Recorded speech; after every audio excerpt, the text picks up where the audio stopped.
అదేదో ఊరి నుండి మహాశిల్పి వచ్చాడు. మరేదో ఊరి నుండి పెద్ద బండ తెచ్చాడు. 6 అడుగులు కొలత పెట్టి బండను ఖండించాడు. మిగిలిన 3 అడుగుల ముక్కను పక్కకు తోసేశాడు. 6 అడుగుల బండేమో విగ్రహమై వెలిసింది. 3 అడుగుల ముక్క బండ చాకిరేవు చేరింది.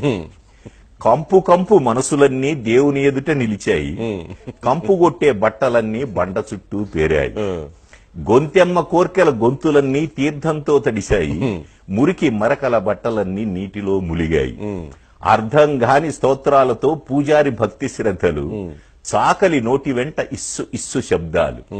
శఠగోపం పవిత్రంగా ప్రతి తలను తాకుతోంది.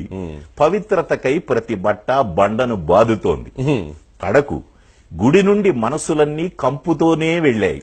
రేవు నుండి బట్టలన్నీ ఇంపుగా వెళ్ళాయి. గుడిలోని దేవుడా, రేవులోని బండ, ఎవరు దేవుడు ఎవరు బండ?